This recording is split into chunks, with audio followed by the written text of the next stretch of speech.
Hi everyone, welcome back to my new blog. তো এটা কিছুদিন আগেকার ভিডিও। মেয়ে ঘুমোচ্ছিল, স্কুল ছিল ওর, তো তাই ওকে ওঠালাম যে উঠে যাও। এদিকে জল গরম দিয়ে দিয়েছি আর আমি করছি ওর টিফিন। ও সেদিনকে বলেছিল আমি টিফিনে চাউমিন নিয়ে যাব, তো আমি ভেবে দেখলাম একটু বেশি করেই চাউমিনটা করে নিই, তাতে করে ওরও টিফিনে হয়ে যাবে আর আমিও খেয়ে নেব। তো সেই জন্য একটু বেশি করেই বসিয়েছিলাম। তো দেখো আমার চাউমিন কিন্তু অলমোস্ট রেডি। এবারে সস টস মিশিয়ে একবারে রেডি করে ওকে টিফিনের মধ্যে দিয়ে দেবো।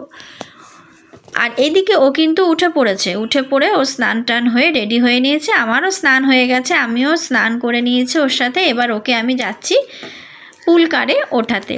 এই দেখো রেডি হয়ে নিয়েছে, তো চুল টুল বেঁধে দিয়েছি। সকাল দিকটা স্নান করে, কিন্তু মাথায় চুলটাতে জল দিতে বারণ করি, কারণ ও তো চুল বেঁধে যায়, ভেজা চুলটা বাঁধলে আবার শরীর খারাপ হবে, সেই জন্য চুলটা বাঁধে বলে আমি মাথায় জলটা দিতে বারণ করি। তো দেখো আমরা নিচে নেমে এসেছি, এখনও পর্যন্ত কিন্তু গাড়ি আসেনি। সকালে স্নানটা করে গেলে একটা সুবিধে হয়, ওর যেহেতু বাড়ি ফিরতে অনেকটাই লেট হয়, মোটামুটি 2:10-15 বেজে যায়, সেই জন্যে বাড়ি ফিরে তারপর স্নান করে তারপর ভাত খেতে দেরি হয়। স্নানটা করা থাকলে মোটামুটি হাত মুখ ধুয়ে ও ভাতে বসে পড়তে পারে, সেই জন্য স্নানটা করিয়েই পাঠায়। আর যেহেতু গরমকাল, স্নান করাটা খুব একটা কষ্টকর কিছু নয়। আর ও যেহেতু সকালেই উঠে পড়ে, সেজন্য ওর হাতে প্রচুর সময়ও থাকে। তো আমি আরও দাঁড়িয়েছিলাম, গাড়ির জন্য অপেক্ষা করছিলাম। ভাবছিলাম কি জানি আজকে গাড়িটা লেট করছে কেন, 7:10 7:12 মতো হয়ে গেছিলো। ওই টাইমেই যদিও বা ওর গাড়ি আসে 7:07 এরকমই তা আসে। তো তারপর দাঁড়িয়ে থাকতে থাকতে মনে হলো যে কি জানি ছুটির পরের দিন ছিল এরকম কিছু একটা, ভাবলাম যদি ভুলে গিয়ে থাকে, তাই জন্যে আরেকবার ফোন করলাম। তো বললো না চলে আসছি, মানে ও স্কুলের ছুটি, স্কুলের খোলা, মোটামুটি ড্রাইভাররা সকলেই এটাতে ওয়াকিবহল থাকে, যেহেতু স্কুলের সাথে ওদের আলাদা করে কন্ট্যাক্ট রয়েছে। তো ও পুলকারের জন্য দাঁড়িয়েছিল, আর এখানে একজন ভদ্রলোক এসেছিলেন ওনার মেয়েকে চাপাতে।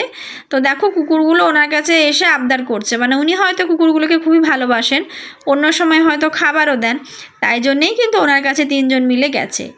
তো কুকুররাও কিন্তু কি মানুষের ভালোবাসা বোঝে, সব প্রাণীরাই তাই, যে মানুষরা যাকে ভালোবাসবে সে ভালোবাসার মূল্য মানুষ দিক না দিক আমাদের কুকুররা কিন্তু দেয়। এটাই হচ্ছে মানুষ আর কুকুরের মধ্যে পার্থক্য। মানুষকে তুমি যতই করো, মানুষ কিন্তু তোমার ভালোবাসার মূল্য দেয় না, কিন্তু একজন অবলা জীব কিন্তু এই ভালোবাসার মূল্য দেয়। তো সেদিন বৃহস্পতিবার ছিল, আমি স্নান টান করে পুজো টুজো করে নিয়েছিলাম, স্নান তো হয়েই গেছিলো, লক্ষ্মী পুজোটা সেরে নিচ্ছিলাম। লক্ষ্মী পুজো করতে একটু মতো সময় লাগে, কারণ কি লক্ষ্মীর পাঁচালি পড়ি, তারপরে আলপনা থাকে, এটা ওটা করতে একটু মতো সময় একটু বেশিই লাগে।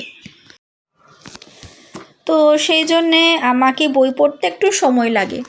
তো তোমাদের বাড়িতে তোমরা কে কে বই পড়ো লক্ষ্মী পুজোর দিন আমাকে অবশ্যই জানিও। লক্ষ্মী পুজোর বইটা পড়ে পড়ে প্রায় লক্ষ্মীর ব্রত কথাটা প্রায় প্রায় মুখস্থ হওয়ার মতনই, কিন্তু কি বলো তো, অভ্যাসবশত হাতে বইটা থাকলে পড়তে ভালো লাগে, এই হচ্ছে ব্যাপার। তো প্রতিদিন আমি সমস্ত কিছু জোগাড় দিয়ে পুজো দিতে পারি না হয়তো, কারণ আমার বাজার যাওয়া আনা অতটা হয়ে ওঠে না, তাই বাড়িতে যেটুকু জিনিস থাকে আমি সেইটুকু জিনিস দিয়েই পুজো করার চেষ্টা করি।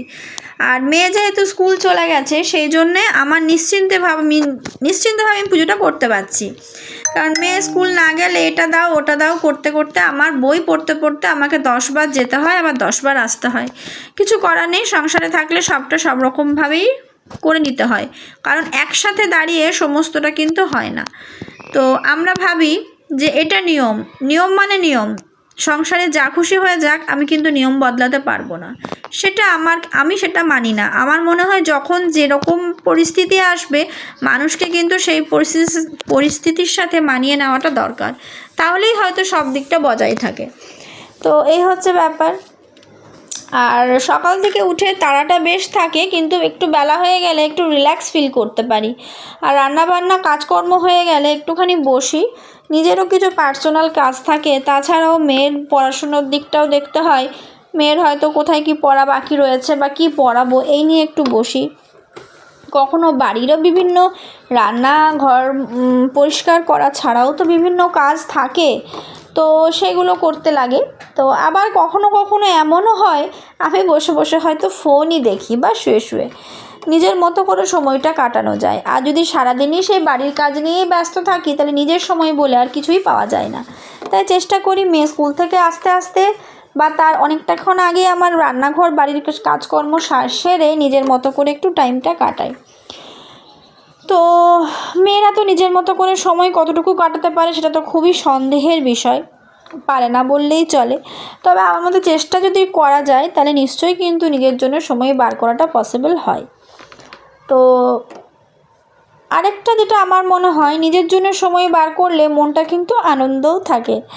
তো সেই জন্যে চেষ্টা করা উচিত যে নিজের জন্য কি করে সময়টা বার করব। সংসারের সমস্ত দায়িত্ব তো কাঁধে নিতেই হবে, তার ওপরে গিয়েও কিন্তু কিছু কিছু সময় আমরা কাজ করতে করতে হাঁপিয়ে উঠি। তো এটাই হচ্ছে ব্যাপার। তো দেখো আমার বই পড়া কমপ্লিট, আর এদিকে যে আমি কাপড়গুলো মেলেছিলাম সেগুলো অলমোস্ট কিন্তু শুকিয়ে গেছে। কারণ কি, বাইরে এত পরিমাণ রোদ যে কিছু বলার নয়। কিন্তু সেই দিনকে কিন্তু আকাশটা মেঘলা ছিল, রোদের পরিমাণ তেমন কিছু ছিল না। কিন্তু বেলা বাড়ার সঙ্গে সঙ্গে কিন্তু রোদটাও বাড়তে শুরু করে দিল। এইদিকে দেখো আমার বিছনা, ঘর দোয়ার, বিছনাপত্র সমস্ত কিছু রেডি হয়ে গেছে। আর পুজো আমি কি করেছিলাম, আমার কাজের যিনি মাসি আসেন উনি আর কি আস্তে আস্তে মোটামুটি বেলা হয় দেখে আমি কিন্তু ঘর দোয়ার ঝাড়টার দিয়ে বাসি দুয়ারে জল দিয়ে আমি পুজোটা সেরে নিয়েছিলাম। কেন, ও আসার পর যদি আমি পুজো করতে যাই তাহলে তো অনেকটাই লেট হয়ে যায়। আর এদিকে দেখো আমার এই স্টুডেন্ট পড়তে চলে এসছে, ওকে আমি এখন পড়াচ্ছিলাম। আমি চেষ্টা করি ও সকাল 7:30 পৌনে 8টা নাগাদ পড়তে আসে। আমি চেষ্টা করি সেই 7:30 পৌনে 8টার মধ্যে যাতে করে আমার অ্যাটলিস্ট স্নান পুজোটা বাড়ির ক্লিনটা হয়ে যায়।